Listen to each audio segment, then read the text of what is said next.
Hallelujah.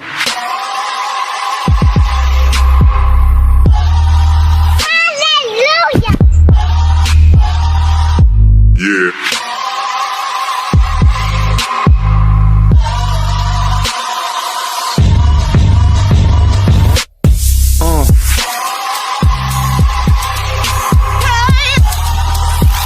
Hallelujah.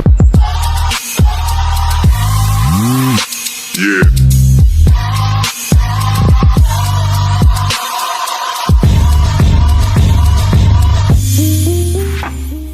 This is Bobby Okereke, inside linebacker for the Indianapolis Colts, and you are tuning into the Blue Stable Podcast. And training camp is here, ladies and gentlemen. It's back. We are excited to finally have football with us again. The pads came on at Colts practice today in training camp, their first padded practice. Again, they can only have, I believe it's 16 padded practices. Can't have no more than 3 in a row. But other than that, we're going to get into training camp stuff here in a little bit. But first, welcome to the Blue Stable Podcast, ladies and gentlemen. I am your host, as always, Michael Pivia. If you want to help the Blue Stable grow, make sure you comment, like, subscribe this podcast show. Make sure you do that on YouTube. Do it everywhere you possibly can. We greatly, greatly appreciate all of the support that you guys give us. And we actually have a special announcement for you guys here real quick before we get to some spicy news here. We are going to do a jersey giveaway of your choice, whichever player you want. But there's a catch. You have to get us to 1K subscribers. If you look at the count right now where we're at, we're only maybe 290 away or so. We need your help to get us there, okay? Get us there. We are going to do a jersey giveaway once we hit 1,000 subscribers. Sorry, goodness gracious, long days at work get you tongue-tied. But again, subscribe, get us to 1K. We are going to do a special jersey giveaway just for you guys as well. The quicker you do it, the quicker that jersey is going to get to one of you lucky winners. Now, sorry for shouting in your ear there, but Destin, Rashad, back on the show. Shout out to Stephen Reed, who filled in for you guys in last week's show. If y'all haven't been able to catch that episode, maybe you check it. Make sure you check it out on the YouTube. But real quick, Rashad, money bags. I hear, there's rumors from via your Twitter. We're gonna get to that here in a little bit, man. But first off, how are you doing, man? I'm pretty good, man. I'm happy to be here, happy to be back. Shout out to Steven for filling in. Got a chance to talk to him earlier about some stuff, football aside. Great guy. I appreciate him for filling in. And, man, I missed this show, man. I missed the show last week. I missed the people. And I got a chance to get reacquainted with the people with something that happened earlier today. Destin, back on the show again. How have you guys been? I'm doing well, man. Doing well. My son, he's 9 months as of 2 days ago, which is wild. Wow. I mean, that's just nuts. Yeah, that's just nuts. But it's dope, man. Fatherhood's dope. Summer's coming to an end. The weather's starting to get a little better. Got the privilege of being out at Colts camp as a credentialed media member this past weekend on a perfect night for the night practice. Met a bunch of cool people. Got to talk football with Ian Rappaport. Got to talk football with Albert Breer. It's been a good football week, man. A lot of football conversations, a lot of just talking. Missed the show, though. Missed you guys. Yeah, Destin Adams, he was able to get down there at training camp along with our photographer, Luke Verkamp, owner of Verkamp Designs, right? We rock with Verkamp Designs over here. But before we get into all that, guys, first off, get 20% off plus free shipping with the code BStable20 at manscape.com. That's 20% off plus free shipping with the code BStable20 at manscape.com. It's smooth sack summer, boys. Get on board or get left behind. Now, Rashad, let's get to the meat and potatoes of the situation, brother. First off, we already know after you got done buying your third helicopter and, buying out Gordon Ramsay's restaurant, you got some news about a particular wide receiver. It's been a hot topic for the last couple of weeks, especially when we got back to training camp. If you haven't already seen his tweet, make sure you go see it. on via his Twitter. His link to his Twitter is down in the description below. Rashad, give us the news, man. Regarding Mr. Odell Beckham Jr., the floor is yours. I would first like to start off by saying, I always, me and Destin shared the sentiment that we always thought it would be in the Colts' best interest for them to bring a wide receiver in. We always thought they would. And I know Mike was on that wave for a while, and then Mike, maybe like last week, it was real recently when Mike was like, well, you know what, he's just content now with the young guys, and he was like, whatever about it. But all us, for the most part, pretty much consistently stuck with the fact that the Colts needed some experience in this room. You know, I told the guys earlier about when Chris Ballard said last March, I believe, February, that he shouldn't rely. It'd be irresponsible for him to rely on Paris Campbell to be a 2 or 3 coming into the season. And I totally agree with him. It's not like the talent isn't there. We just know that with the injury history, it's not something that we should rely on. So with that being said, I was at work today, you know, doing my 9 to 5 for the people that know. If you know, you know. And I got a text message. From my first text message I received was from an agent who's extremely close to the situation. And he told me things are heating up on the Odell front. I immediately texted back and I said, Odell to who? Because I immediately thought he was talking about Odell returning to the Rams. I've seen several interviews with McVay recently saying that he can't wait. Well, he wants to see when they're going to be able to get Odell back and everything. So I pretty much considered it a foregone conclusion. Although almost a week ago, me and Destin had a conversation that I'll let him elaborate on about what we heard initially. But I guess we kind of shrugged it off, you know, and till this moment today when I got that text message. And this guy I know is close to the situation. Like it's pretty much as close as you can be to that situation. And he said it's heating up. Things are getting serious. There's serious strides being made. And it's only a couple of things that's keeping it from going down. I won't speak on what those things are, but I'm sure it's still being negotiated and still being worked out. And so once I got that text message, typically what I do is I go text other people or call other people and get it confirmed. But the situation was so tight-lipped, nobody really had information on it, I'm assuming, because they wasn't getting back to me. So it just so happens Dustin happened to reach out to me. And I'll let him take the floor from there, and he can let you know what he was experiencing on his side and how we got to where we got to right now. Yeah, I mean, I can take it over a little bit from the Colts side of things. I really have zero sources, I guess would be the word, on the Odell side of things. It's kind of what makes it cool that me and Rashad were able to kind of tag team this aspect of it. So about a week ago, just going back to that, I messaged Rashad, and a little bit even earlier during the whole Julio to the Colts situation where that was blowing up on Twitter, because I kept reaching out to a couple team sources with the Colts, and I could never get anything. I'm not saying positive things. I'm not saying negative things. I couldn't get a thing about Julio and the Colts. To me, that usually means that there's just no conversations happening. That's just the assumption I had. And the guy that I kept getting told during that entire situation was that of all the free agents on the market, if the team could pick any of them, it's Odell Beckham. Odell Beckham is the guy that the team looks at on the market, sees that as an upgrade, an vet that would add to the room talent-wise as well as leadership-wise.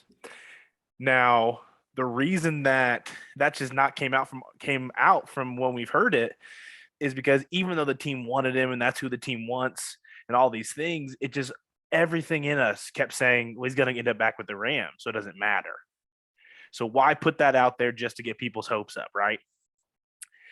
This weekend, things got a little weird where I was getting messages a little bit more about there's rumors that Odell is willing to talk to other teams and all this other stuff.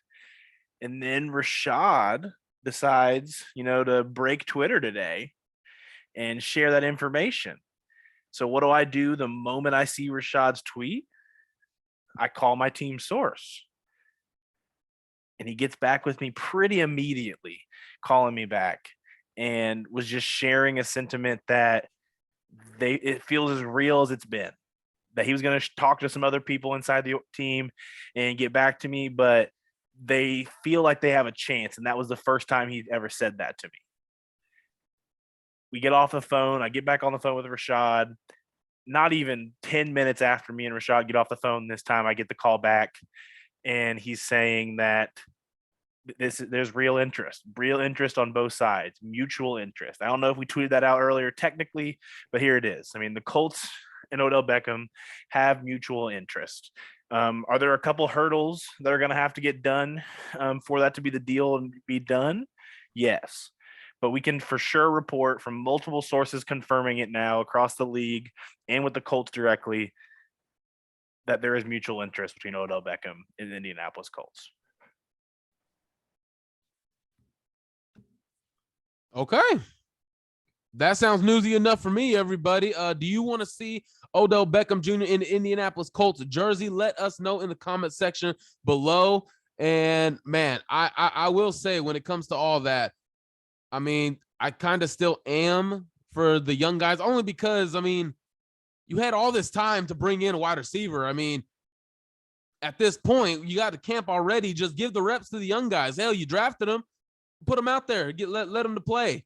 But we'll talk more about the wide receivers here in a little bit. But other than that, at least with this situation, you get the best of both worlds. The young guys still get to get the reps for right now while Odell is rehabbing, and they get to play early on, so you can see what you got too before Odell even comes back.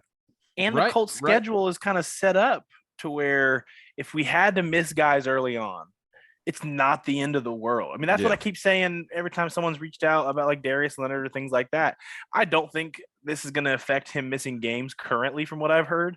But if he were to miss a game or two in the beginning, the way the schedule is set up, you should win those games regardless. Yeah. So for the Odell Beckham front, I mean, first of all, for me, I say do it. I think Odell showed with the Rams last year how talented he still is, and he can play a role very similar here. You could use him in that slot role, get him those catches out, let him do the rest himself. Matt Ryan does well with those kind of targets. I mean, Calvin Ridley was looking like an all-pro at times before some of the stuff that went down there. So I think Odell Beckham makes a ton of sense, especially for a team that believes they have goals that don't end in December. They have goals in January. They have goals in February even. So if that's the case, I don't see the problem with Odell Beckham. And I know we're going to get some shots back about, well, if you're going to go a vet route and Odell can't play early, just go TY. But the honest truth is, if you asked me, who ends the year better statistically? Odell Beckham in his minimal games after he comes back from injury, or T.Y. Hilton in a full season? I'm gonna say Odell Beckham in the minimal games. I'm just gonna be honest. I just don't see much upside in the T.Y. Hilton front. T.Y. Hilton offers so much nostalgic reasons. The guys there know him, obviously. I'm not saying there are no pros to bring back T.Y. Hilton. That's not what I'm saying. But on field, I don't see any upside. And at this point, and Rashad said it on Twitter a few times best, if T.Y. was going to be back, wouldn't he be here already? It's literally nothing holding it up. Same thing with the Julio thing. Like you said, everybody kept pointing to the Matt Ryan thing. Don't you think Matt Ryan would have been asked the Colts to bring Julio in if that was what he wanted? It was just too easy, a common sense of a move to make for it to linger that long and not happen. So that's why I just pretty much think that's over with. I mean, I could be wrong. And maybe Ballard is saying he's in the mix until, he feels like he misses out on some guys that he wants. And then maybe decides to bring T.Y. back. I mean, I'm sure that's an option. It's not an option that everybody wants to hear. It's not sexy, but that's certainly could be a possibility. See, on the Julio front, I'm not entirely sure if you guys have heard the same thing, but I know if I ever just asked around to the couple of people that I know, I received the sentiment that Matt Ryan and Julio Jones are not necessarily as close as we may have thought that they were as the lethal combo that you might have expected. So Who knows? I was certainly shocked when I heard that. So maybe there was a reason why Matt Ryan was not going and asking for Julio Jones. And obviously he went to Tampa Bay. What was it, last week or so? Maybe not even a week. But it was happening during the training day camp. after. I think the day after all the Julio to Indy chatter decided to go crazy on Twitter. But I'm being dead serious. Every time I reached out about Julio Jones, and I did it multiple times because this story would not go away. Same. Just once every like 2 to 3 weeks, somehow, some way, it would trend on Twitter in Indy. So I would reach out every single time, and every single time they had no info to share. They couldn't say they didn't want Julio. They couldn't say that Julio hated Matt Ryan. They couldn't say Matt Ryan hated Julio. They couldn't say they loved each other. They literally, every single time, they said there's just been no talk about Julio Jones in the building, which is why every single time it was reported, I had nothing to say. I think the last time it was a huge story. I quote tweeted basically sharing again what I've said the entire offseason, what Rashad has reiterated as well, that I keep getting told the Colts want to add a receiver. I know Ballard has said all these things in his pressers. I know other guys have reported other things, but every time I've asked, they want to add a receiver. They want to. Jarvis Landry early on in free agency was a guy after they got Matt Ryan I thought they'd go after. And ever since Jarvis went to the Saints, the guy, every time I reach out about any other receiver on the market that I've been told about is Odell Beckham. I just don't think they thought it was a realistic option until this weekend. It reminds me of the Baker Mayfield situation. You know how people kept tweeting us and we kept standing firm on that Baker Mayfield was not talking to the Colts. The Colts were not considering him. And people fought us for it and just said it made sense. Well, hey. It was a done deal at one point. Chill. Marcus, edit. But yeah, we stood firm on that, and we stood firm on the Julio things, and that was two things that grew legs that we never co-signed, and it never happened. You know, me and Destin, we laughed about it today. We don't know the same sources, we don't talk to the same people, but we're always pretty much aligned with the things we hear when we get on these phone calls, and it's kind of funny, you know. And shout out to Jason. Jason is the same way. I don't talk to Jason directly as far as source to source talk, but I know Destin does, and they typically are on the same page as far as things they hear as well. So shout out to Jason Spears. Y'all make sure y'all check out his podcast. His Twitter handle is For the Culture J, I believe. Y'all check him out. Great guy, really plugged in. And shout out to him, man. He work his ass off. All right, guys. Well, that's all we have for on the Odell front. Maybe we'll talk about that here in a little bit again. But right now, we got to get to training camp. This is a more, maybe not a more pressing need, but there's a lot of stuff that we have to talk about when it comes to training camp. And again, we're going to be getting Destin's analysis here about this because he was on site. He was on present on the field, watching everything Saturday night, the only night practice for the Colts this training camp year. So Destin, real quick, man, of course you're going to be up. We're going to be talking about some position groups, but also each of us are going to be giving position predictions for this year. It could be anything, just for the readers. The prediction could be anything. It could be for training camp. It could be for cut down, statistics, whatever the case may be. It could be anything. So Destin, real quick, we keep hearing about training camp and how the energy, the feel of it's different and everything. You were there in person. Are those reports correct? Yeah, I mean, it was a great night. I mean, the night practice is always a great environment. I've always kind of said that. I've always reiterated that. The night practice just always brings out the best of Colts training camp, at least attendance-wise. It was really cool this year because the national media came out, so we saw some NFL Network people out there covering because the NFL Network was actually playing the Colts practice live. The weather was as good as we were going to get. It heats up this week. Why it got into this mid-70s, slight breeze, it honestly felt like Friday night light weather. Like it felt like high school football nighttime weather for this night practice. It was great. So first of all, like that added to the environment. And also the crowd was just rowdy. They were fun. They were reacting to everything. I mean, it was as good of a night as we were going to get for the night practice.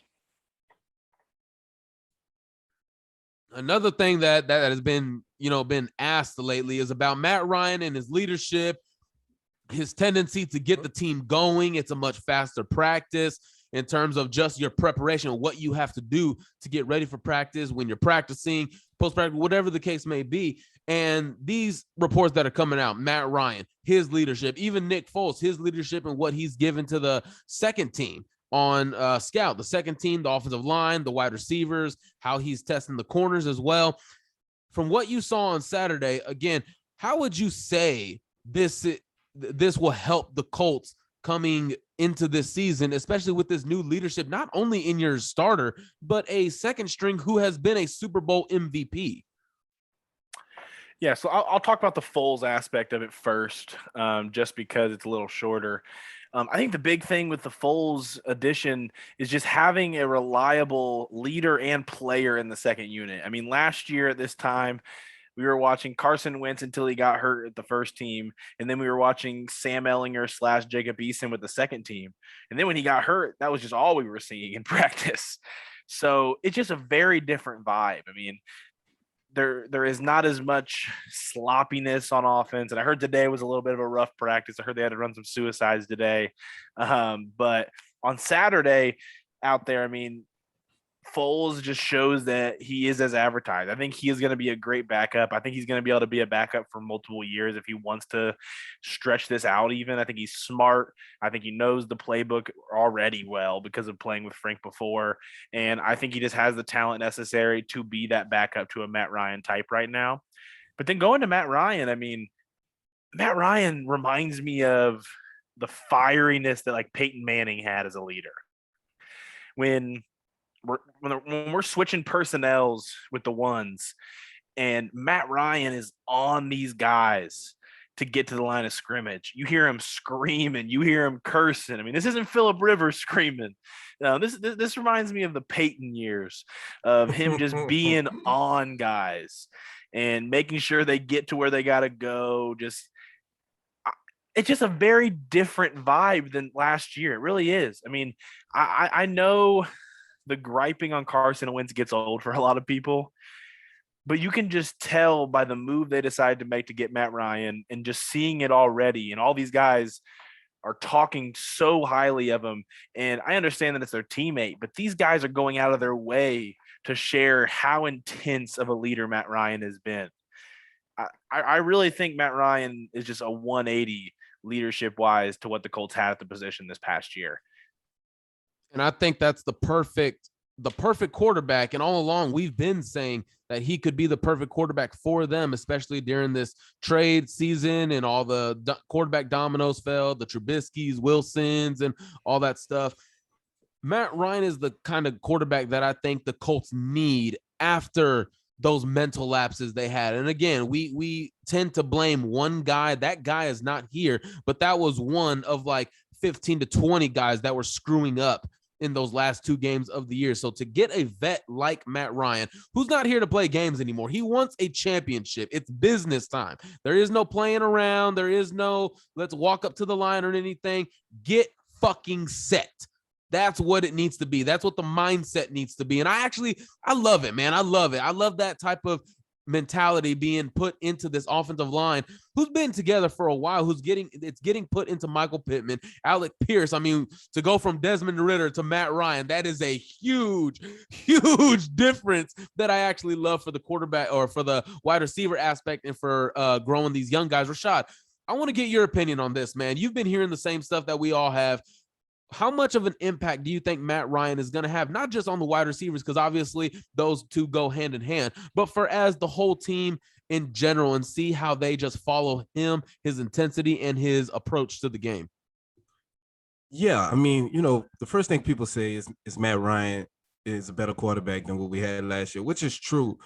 But what I think is more important is how different Matt Ryan is than the quarterback we had last year, in the way he wins.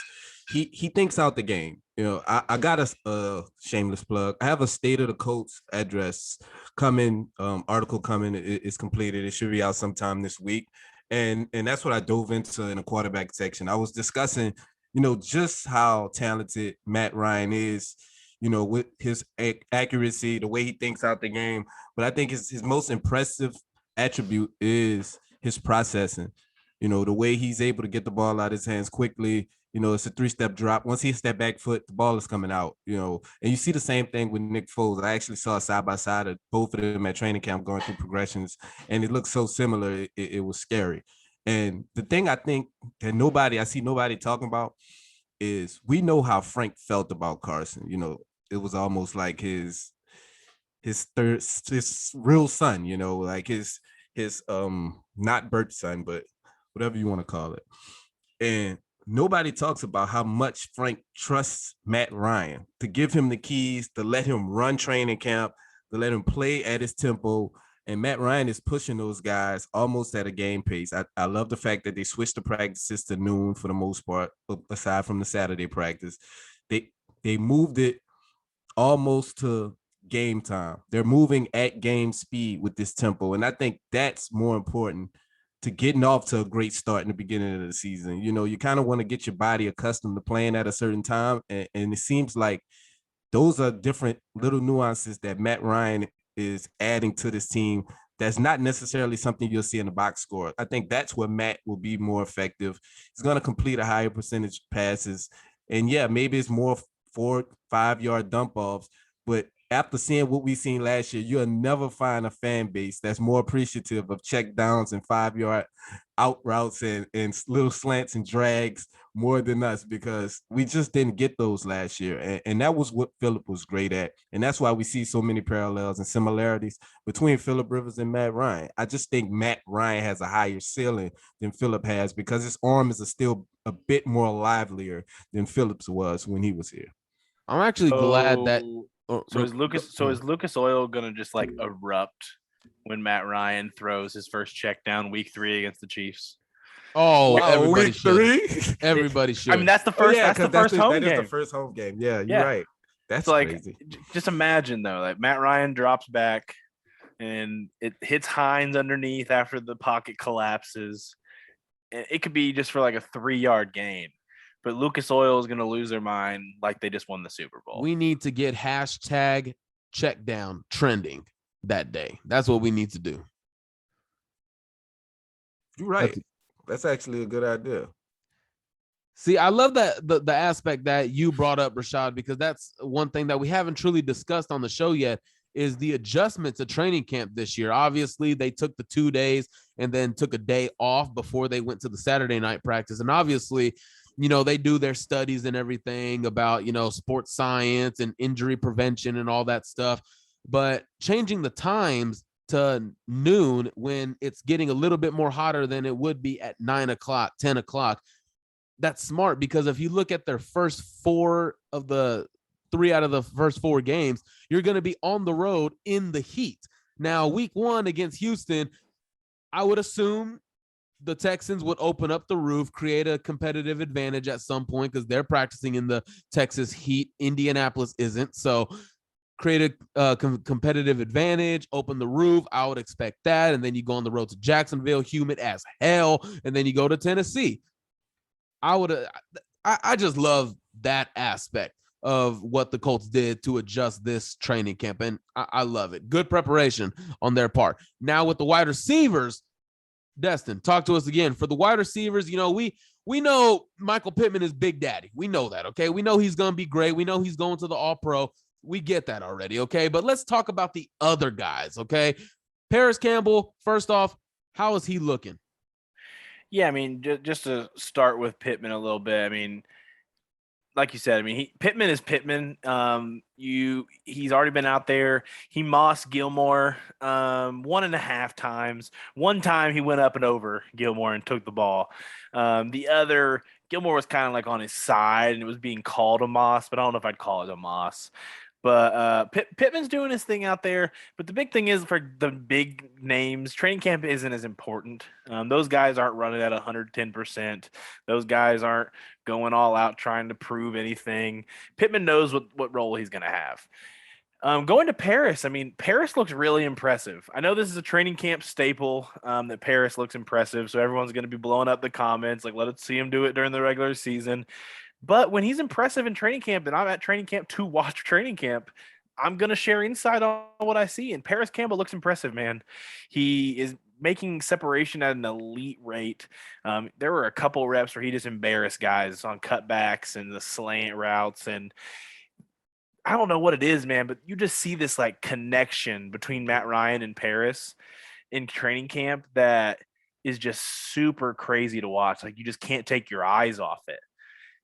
And a lot of the things you keep hearing guys talk about, and shameless plug into Michael Pittman's presser that was right after post practice. Check it out on the Blue Stable YouTube channel below if you want. But he talks a little bit about how adjusting to Matt Ryan is knowing that you have to find his spot. He's throwing to a spot and he's that accurate that he's going to hit that spot. So you have to get to that spot. And watching Paris Campbell, man, it just seems like he has adjusted the fastest to that mantra that Matt Ryan has. Now, the big thing will be, can he stay healthy? Can he do it in the regular season? But right now, he looks impressive, man. What about our guy, wide receiver 3, Ashton Doolin? How is he looking? Is he getting better in his releases and his routes? Is he, off the line of scrimmage faster? How is he looking? Because I know he's a guy that you were, first on. You liked him. You liked his potential. I obviously started off hating him and everything, but I've come around. How does he look so far? How does he look like he's improved? I don't know if I'd say I was first on him. I did value his special teams ability for sure. I think Doolin's looked impressive in his own light. I think he's clear in a way the 4th best receiver on the field right now. When you look at him, I think there's a clear cut that Pittman's the 1, Paris and Pierce are the 2 and 3 in whatever order you want to put them in, depending on the day, probably. I think Doolin is alone at 4. And then you have a bunch of guys battling for that 5 and 6 spot if they end up keeping 6 receivers. So I think Doolin has done enough in this training camp already to show that he has that higher upside ability at the receiver spot than, for example, Zach Pascal from last season. I think he has a lot of the same skill sets in the form of he's a good run blocker. He's going to be able to play special teams still, but he's a better route runner than Pascal was, in my opinion. And he just has that extra boost in the speed department that is going to play. I mean, of anything, speed's going to play. We're going to have plenty of wide receiver talk for the next few weeks, guys. Trust me on that. Before we wrap the wide receivers up, we got to talk about Alec Pierce real quick. He had a remarkable catch. Talk to us about that. How has he looked? Because he's been playing against Stephon Gilmore. It's been reported they're putting him on Alec Pierce, getting the early rookie some real tough competition, beating Isaiah Rodgers. Talk to us what Alec Pierce has looked like. I'm going to use the word fast because up close, Alec Pierce is so much faster than he looks on tape. I think he tested out faster than he looks on tape at times, to be honest. But that second step that Alec Pierce has is going to be able to play immediately. That's my immediate feedback about Pierce. I think there's some things that are going to have to get cleaned up. He's going to have to get a little bit more of an expansive route tree. I think that's what Reggie's probably working on him with because he's a little raw in some aspects. But the speed can play day one. I mean, I said it about other guys. I just said it about Doolin. I said it about Paris. But there was a rep where he's lined up against Isaiah Rodgers. They did post it, so you saw it. And he does the one little step inside and that second step burst to the out. And Isaiah Rodgers ain't slow, guys. I mean, we know this. I mean, Isaiah Rodgers he was the year the combine wasn't happening, so it was one of those unofficial pro days. But he got timed in at like a 4.24 or a 4.25. So it's a pro day. So he's probably about like a 4.28, high 4.2 guy, low 4.3. So fast. And Alec Pierce didn't just beat him. Like he beat him. Just off that second step, just took off and just had a ton of separation. Rodgers makes up some ground on the throw, but Pierce goes up, high points the ball well, one of his strengths that he had in college, and makes the grab. But watching that up close and personal, 10 feet in front of me, watching at the line of scrimmage, Like, that's the play that I saw at training camp on Saturday where I was like, this kid can be special. There's some things that are going to have to get coached into him. And I think Reggie, you just see it at camp. Reggie's taken a special liking to Alec, man. Like, of all the receivers you're seeing him around, he's around Alec the most. After a rep, before they were even running one-on-ones, before they were running the receiver drills, like, Reggie is with Alec out there. They're laughing, they're smiling. I think Reggie sees a little bit of himself in just the skill set and the size, but he's so much faster than Reggie was. So I'm just really curious to see how he develops. But that one rep alone just told me that Alec Pierce can play day one if needed. I'm just curious of what that role looks like. Rashad, one prediction you had to put on this wide receiver room, whatever prediction you wanted to do, what would that be? There is a wide receiver that will make this roster that isn't on this roster yet. Okay. I wonder who he's talking about. Yeah. Mine is just going to be ultra quick, and I swear to Jesus, I made this last night. I said the Colts are signing either T.Y. or Odell Beckham. So I didn't. We're being so bold. I didn't jailbreak here, I didn't jailbreak your phone, Rashad. I didn't creep into your messages or anything. Destin, real quick, what's yours? I'll be a little bit more bold. I think the Colts will have, outside of Michael Pittman, the Colts will have two other receivers that go for over 400 yards this season, after none did it last year. Wow. Okay. Well, that is bold. That is bold. You know, you gotta do something that you didn't do the year prior. So that is wait. Are those two receivers on the roster right now? I'm not answering anything else. I'm not answering anything. That was his prediction. Let's Okay. leave that to him. Okay. Not very bold. Not very bold. I swear, we should have double checked with each other about these big predictions. I know, right? That's the pass rushers. That is going to be another key element to training camp, because obviously you got Kwity Paye, you got Yannick Ngakoue. You know those are going to be your two featured pass rushers. But behind them is where we need to figure out where the production is going to come from, because Tyquan Lewis obviously is coming back from a serious injury. Ben Banigou has, he's had a inconsistent roller coaster, most of it not really on him, but now he's being put in a position to where he's going to be competing for that spot behind Yannick Ngakoue. And it's not just him. It's going to be Ifeadi Odengbo. Hell, Dio Odengbo could even switch outside if he wanted to in sub packages. Now, the Colts did release Brian Cox Jr., so that guy is out. That's actually one guy that won't be on the roster. But in terms of the depth, pass rushers, specifically, not Paye, not Ngakoue, we know who they are. What is your sentiment that you got on Saturday night from these pass rushers? Yeah, I mean, I put it in my takeaway thread that I put out, but Yannick, man, was just the most dominant of any defensive lineman out there on Saturday. So I wanted to start with him no matter what. We can go into the secondary guys like you wanted to as well, but I just felt the need that it has to be said that Yannick looked like the most dominant guy out of the defensive line on Saturday.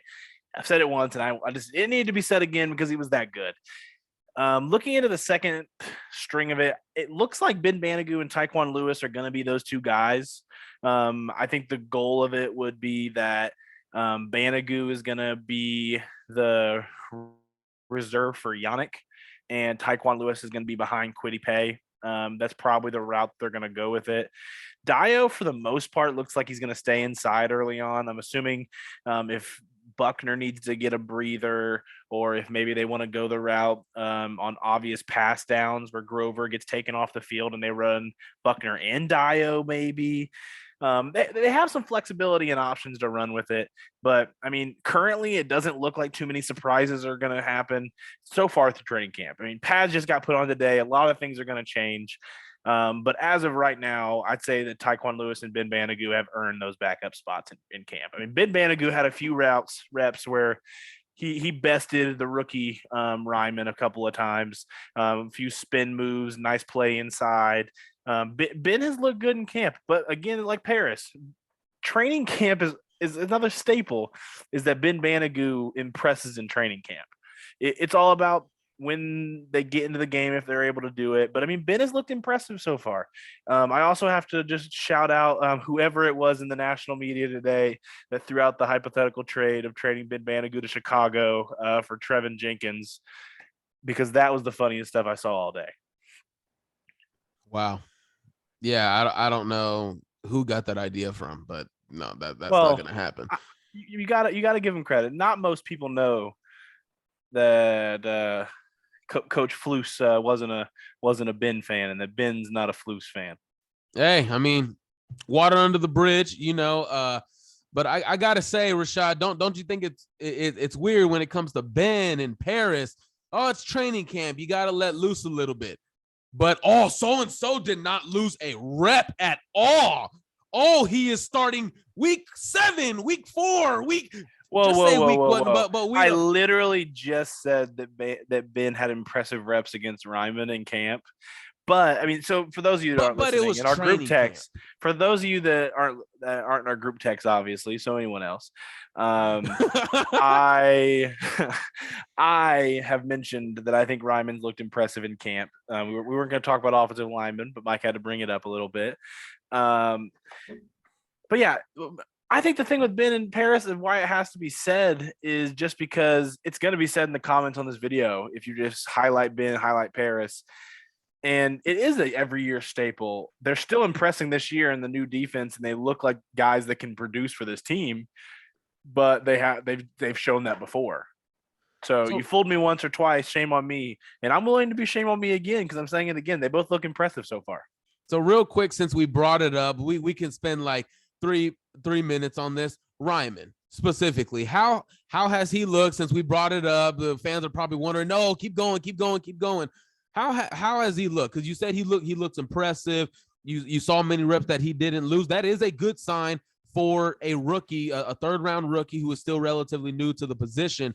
How fast do you think his development through this training camp is going to go? Yeah, I mean, I think he looked very technically sound. That was his positives in the draft process. Is he's a guy who just really has it down technique-wise. I think the big thing for him, and with pads getting put on today and throughout this week, we'll see it a few more times. It'll just be if that game speed can respond to these faster edge rushers a little bit. I think he could play well early on is I think he could be a better pass blocker than, say, like a Matt Pryor early on. But I'm curious against the heavy pushback defenders if he can hold his own center mass wise right away. So we'll see a little bit of that with the pads get put on this week. Will he start week 1? I'm just not sure they feel that would be best for him or us right away. So I'm just not sure. But all I can say so far is Yannick has looked really, really impressive. And the guy he's up against just happens to be currently getting the first team left tackle reps and is a tackle out of good old TCU. It's all. Hey, Yannick Ngakoue is really good. But speaking of the pass rushers, Rashad, one prediction that you had to give this pass rushing team, and let's go ahead. Let's just do the room in general. Ben Banigou has 5 sacks this season. Are you doing that for me, or are you doing that for legit your prediction? I legit feel like that the coaching switch is going to rejuvenate him, and I feel like he will benefit from being in a role that's specifically catered to his skill set, his athletic ability. Ben Banigou, I don't know, a lot of people may not remember, but he was an athletic freak coming out of college, and I think he has the chance to tie all of that potential in to this specific role, and I think as a situational, rotational pass rusher, he can be unlocked if he's allowed to be. Man, a DC that knows how to utilize their talent. Godly, I love it here. My prediction is going to be for the depth guys. Ben Banigou and Tyquan Lewis together are going to combine for 10 sacks together. Ben Banigou and Tyquan Lewis. It is a little bit bold going with those two there, but I do hope we can get a little bit from those two guys because technically we'll need it. Destin, where are you going? That was bold. I'll say that. Mike. I respect it, but that was bold. I'm curious of what you think our total sack number will be. Gotta be in the 40s. Oh, that's got to be high. Yeah, but it's gotta be in the 40s. I'm gonna say that Dio is gonna outsnap both reserve edge rushers. So currently Ben and Tyquan Lewis. So I'm gonna say of the reserve linemen that Dio gets the most snaps of any reserve. Okay, that's fair. I was about to say it's not hard for him to outsnap Ben. Just do this versatility, but outsnapping Taekwondo will be saying something, I think. If you haven't heard already, it's Smooth Sack Summer. When you're playing in the summer sun, make sure you're scaped for complete smoothness. That's right. This is the summer to keep your package cool while still looking hot with Manscape. The leader in below the belt grooming is making sure we all have a ball this summer by giving our pant partners everything they need to stay fresh. Dive head first into Smooth Sack Summer by going to manscaped.com for 20% off plus free shipping with our code BStable20. And our buddy Rashad is a huge fan of Manscaped. Buddy, talk to us about what Manscaped has done for you and what are some of your favorite products, Moneybags? Manscaped, I'm picky. I picky with the stuff I wear, the stuff I put on my body. I like to smell good though, definitely. And I don't know if most people know, but my 9 to 5, I'm a mailman, I'm a mail carrier. I've been doing it for the last 10 years or so. And when I need to stay hydrated, I use Hydrating body spray by Manscaped. This stuff works awesome. I haven't used it until maybe about 2 or 3 months ago, and it started working really well. And once I used the deodorant that they sent me, that works really well as a combination. It keeps my body hydrated, not just with sweat, but smelling good throughout the sweat. So for a full day's work, I use the Hydrating body spray. I use the Manscaped deodorant, and these two products work awesome together. I suggest anybody to go on manscaped.com and use the code BLUESTABLE to get 20% off. Here we go. Hey, y'all are not going to hate that you got those products. Make sure you head over to manscaped.com. All right, guys. Now, continuing this, Destin, head up. All right. We got cornerback. We got cornerbacks to talk about, buddy. Okay. And this is an interesting one because this is one that people want to talk and hear about a little bit more because it features a guy, Stephon Gilly, Rashad, what's the nickname that you use for him? Oh, Gilly Lock. I Gilly Lock Lock on any block. Yeah. Repeat that. I Gilly Lock on any block. Well, there's the title for this video. So anyways, Destin, talk to us about the corner spot. What were you seeing? What was the first team corner position? What was that looking like with the corner 2? And then the second team, who was getting the second team reps at that position? Yeah, so Saturday was a little interesting just because of Gilmore missing a portion of it after going down a little bit, but ended up going back in. They've been putting Gilmore on Pierce in 7-on-7 and 11-on-11 situations. Mostly, I think that's just because, again, we said earlier, Pittman doesn't really have to prove anything right now. So I think they're just putting their best corner on Pierce right now just to kind of see what the rookie shows in camp. It's a fun variety they've been throwing in there. The most interesting part so far, though, has been the other starting corner other than Gilmore and Moore. So far, first team rep-wise has gone to Brandon Faison, a guy who's been with Gus Bradley in multiple spots and with the Chargers, just last year with the Raiders. So there is some familiarity there into this system. And Isaiah Rodgers has still looked impressive in camp. So I think there's still time for a battle to be there. And I think it'll probably be a little bit of a committee approach to keep everybody fresh. The fact that they're going to have 4 corners that they're going to like and trust is a positive from what we've seen in the past at the corner spot. So that's the biggest takeaway for the corners for me is I think the team really likes Gilmore, Kenny Moore, Faison, and Rodgers. I think those 4 are going to be the ones that are rotating in and out, playing a little inside outside. I think they like that just about all those guys have experience playing on both the inside and outside. So it's going to be interesting, man. I think the biggest one as well is just how aggressive this defense is going to be in the coverage aspect of it and the defensive line aspect. both of them are going to be a more aggressive version of that heavy zone system we've seen over the past few years. So everyone keeps saying how similar the schemes are and that we went a same route and that Ballard didn't go out on a limb and get a guy that's going to change the culture. But you can see it in practice already, man. The coverages are way more pressing at the line of scrimmage at a heavy rate, zone on the back end.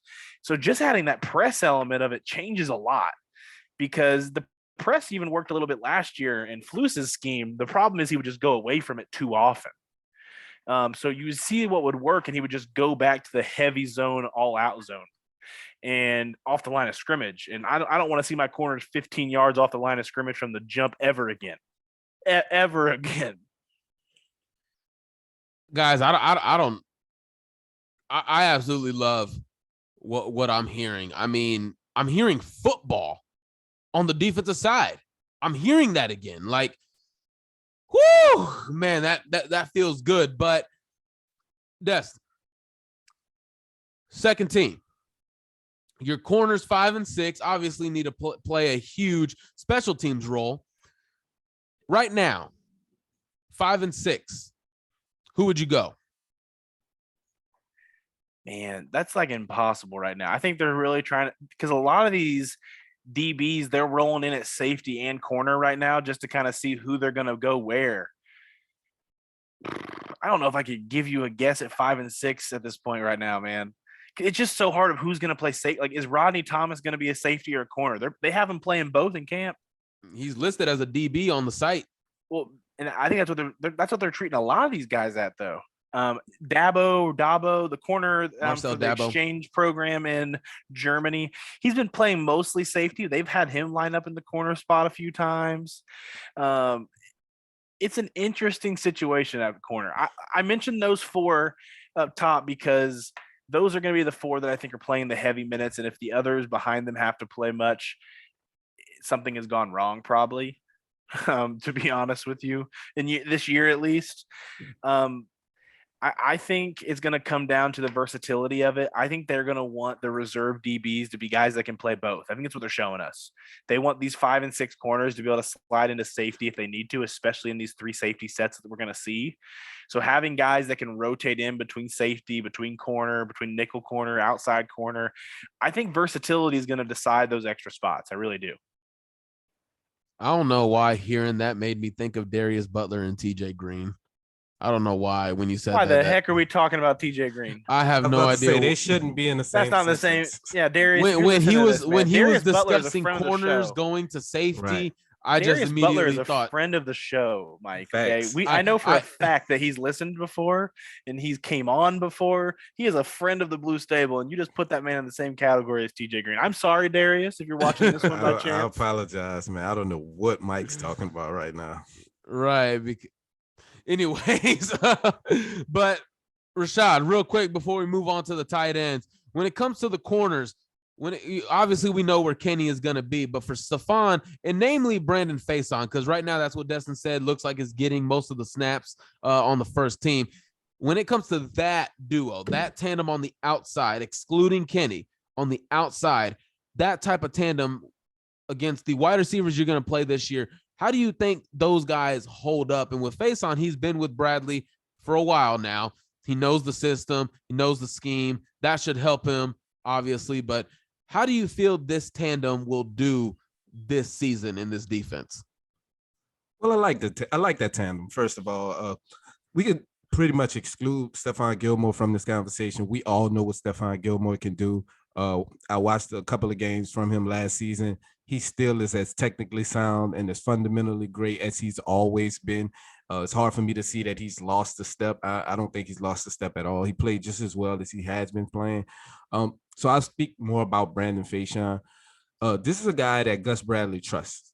So it's not surprising to me that he got the nod over Isaiah Rodgers. I know we've been watching Isaiah Rodgers for the last 2 years and watching him take steps and grow as a player. And I think he has upside as a boundary corner. But you're going to go with the guy that you trust. And for the last 3 stops that Gus Bradley has had, Brandon Faison has been right there. From 3 years with the Chargers to 1 year in Vegas to now with the Indianapolis Colts. a 6'2", bigger corner, total opposite the way he wins than Isaiah Rodgers. Brandon Facyon's a bigger corner. He likes to play press. We know that's what Gus Bradley wants to do. He likes to get his hands on you. He's a very long corner. He wins with his length. And I think that's his strongest attribute. And in this system, this zone-heavy system, you need length. Size, it matters at the cornerback position. So I understand that people may be concerned that Brandon's getting reps over Isaiah, but trust me, Brandon's a solid player. I think his size and what he can do when the ball's in the air, I think will be the difference in why we're not looking the way we looked last year when Xavier Rhodes was out there pretty much playing injured. And we saw a drop off in his play, like a steep drop off. He went from being a Pro Bowl caliber cornerback his first year here, and he looked terrible on the outside last year. I think Brandon Facyon's is an upgrade from that, and that's our number 2 corner. No need to even speak on what Stephon Gilmore is going to do because he looks like he's in regular season form already. See, and you might have some people who might nitpick about the corners. Well, I saw Isaiah Rodgers do this over Facyon. I mean, Facyon got dusted by Michael Pittman earlier today in camp, but Isaiah Rodgers also got beat by Alec Pierce, a rookie. So again, you just got to figure out over time. And then when you get to the season, it's a different ball game. And whether if it's Facyon or Rodgers, I feel comfortable with who's there. Again, I know we had I, for one, had some worries about who the number 2 would be, but hey, we're here now. Rodgers looks good. Facyon looks good, like he's holding his own again. So all is well on that front. Okay. Now the last part that we're going to get into are the tight ends, because this is like a kind of a crucial element in this offense. You got to be able to block. You got to be able to pass catch.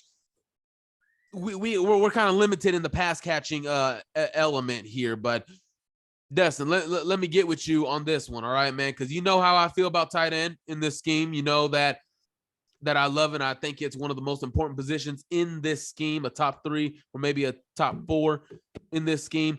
Give me the goods. Come on. Give me, what are you feeling? Whether if it's positive, negative, what's it looking like at the tight end position from what you saw? The tight end room, the thing I'll say is the versatility is just different than years past. I think Granson looks improved. I think in Saturday's practice, he showed a little bit of that run after catch ability. And the cool thing that's going to be about Granson, I love the upside, obviously, of Jelani Woods, Drew Ogletree, Mo Alley Cox, these giants in the room. But the thing that Granson's going to have is that different skill set than the others are going to bring. Granson's going to get on the field, in my opinion, because of that, because he's going to offer something that the others just don't. Whether he's smaller, he's going to be on the smaller end for the tight end. Throw it back to the Trey Burton type of tight end that Frank Reich's worked with at Indianapolis and in Philadelphia. I think Granson's going to get snaps. I do think the interesting part's going to be in the element of certain guys are going to be on the field for obvious rundowns, obviously. I think Mo Alley Cox is a definite lock at that tight end 1 spot so far in camp. Everyone is raving so far, and heard multiple people mention it, is that Mo Alley Cox picks up the offense like it's nothing. Matt Ryan has gotten here. They've changed some things to fit Matt Ryan. Jelani Woods, in the interview we had with him post-practice, mentioned that having Mo Alley Cox in the room is like having a quarterback in the tight end room, that he's that smart. So I think Mo Alley Cox is going to lock down that tight end 1 spot. I don't know if there's going to be a tight end 2 lock. I think Granson and Woods are going to get sprinkled in here and there. I think they just have very different roles. I think Woods is obviously going to be your red zone guy, and that if there is a 2 tight end set in the red zone, whereas I think Granson, I could see him being used in early down situations that are pass.